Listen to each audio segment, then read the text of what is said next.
Hello friends, എല്ലാവർക്കും സുഖമാണെന്ന് വിശ്വസിക്കുന്നു. പരിശുദ്ധ അമ്മയോട് ചേർന്ന് ഏറ്റവും തീക്ഷ്ണമായിട്ട് നമ്മൾ ഓരോരുത്തരും പ്രാർത്ഥിക്കുന്ന ഒരു മാസമാണല്ലോ ഈ ഒക്ടോബർ മാസം. ഈ ഒരു സമയങ്ങളിൽ എൻ്റെ മനസ്സിലേക്ക് ഓർമ്മ വരുന്നത്, അതായത് ചിലരൊക്കെ പ്രാർത്ഥിച്ചെത്തുമ്പോൾ പ്രാർത്ഥിക്കാറുണ്ട്, പരിശുദ്ധ അമ്മയുടെ നീല കാപ്പിക്കുള്ളിൽ ഞങ്ങളെ ഓരോരുത്തരും പൊതിഞ്ഞ് സംരക്ഷിക്കണമേ എന്ന്. ശരിക്കും ആ ഒരു പ്രാർത്ഥന എന്നെ ഒത്തിരി ടച്ച് ചെയ്തിട്ടുള്ള ഒരു പ്രാർത്ഥനയാണ്. കാരണം ഒരു അമ്മക്കോഴി തൻ്റെ കുഞ്ഞുങ്ങളെ ചിറകിൻ്റെ കീഴിൽ അതായത് കാത്ത് സംരക്ഷിക്കുന്നത് പോലെ പരിശുദ്ധ അമ്മയുടെ സംരക്ഷണം എന്ന് പറയുന്നത് നമ്മളുടെ ലൈഫിൽ ഏറ്റവും പ്രധാനപ്പെട്ട ഒരു കാര്യമാണെന്ന് എനിക്ക് തോന്നുന്നു.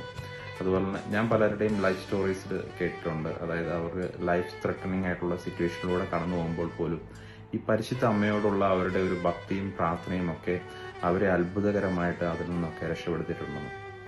എൻ്റെ ലൈഫിലേക്ക് കടന്നു വരുമ്പോൾ എൻ്റെ ലൈഫിൽ പ്രതിസന്ധി ഘട്ടങ്ങളും പ്രശ്നങ്ങളൊക്കെ ഉണ്ടായിരുന്ന സമയത്ത് ഞാൻ ചെയ്യാറുള്ള 3 കാര്യങ്ങളാണ്. ഒന്ന്, വിശുദ്ധ കുർബാനയിൽ പങ്കെടുക്കുക, അതുപോലെ തന്നെ ആരാധനയിൽ പോയിരിക്കുക, അതുപോലെ തന്നെ ജപമാല ചൊല്ലി പ്രാർത്ഥിക്കുക.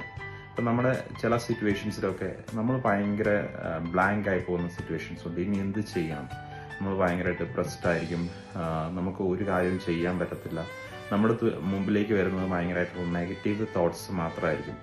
അങ്ങനെയുള്ള സിറ്റുവേഷൻസിലൊക്കെ എന്നെ ഹെൽപ്പ് ചെയ്തിട്ടുള്ളത് ജപമാലയാണ്. ആ ഒരു സമയത്തൊക്കെ ഞാൻ ജപമാല ചൊല്ലി പ്രാർത്ഥിക്കും, ഒരു സമ്പൂർണ്ണ ജപമാല അങ്ങ് ചൊല്ലും.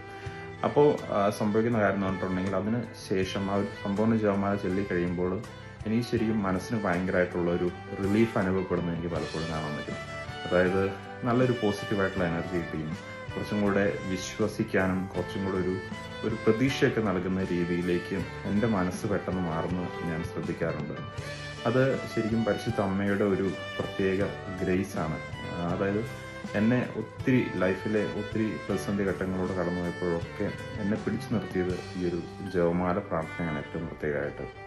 അപ്പോൾ ഈ ഒരു മാസം നമുക്കും പരിശുദ്ധ അമ്മയോട് ചേർന്ന് ഏറ്റവും തീക്ഷ്ണമായിട്ട് പ്രാർത്ഥിക്കാം. കാരണം പരിശുദ്ധ അമ്മയുടെ മാധ്യസ്ഥം നമ്മളുടെ ലൈഫിൽ ഏറ്റവും വലിയൊരു കരുത്താണ്. നമ്മളെ കാത്തലിക്സിനെ കിട്ടിയിരിക്കുന്ന ഏറ്റവും വലിയൊരു ശക്തിയാണ് ഈ ഒരു പരിശുദ്ധ അമ്മയോടുള്ള മാധ്യസ്ഥം എന്ന് പറയുന്നത്. അപ്പം ഈ ഒരു ഒക്ടോബർ മാസം അല്ലാതെ ഇനി വരുന്ന ദിവസങ്ങളിലൊക്കെ കൂടുതലായിട്ട് നമുക്ക് പരിശുദ്ധ അമ്മയോടുള്ള ഒരു തീക്ഷ്ണതയിലും പ്രാർത്ഥനയിലും ഭക്തിയിലും ഒക്കെ വളരുവാനുള്ള കൃപയ്ക്ക് വേണ്ടി നമുക്ക് യാചിക്കാം. Thank you.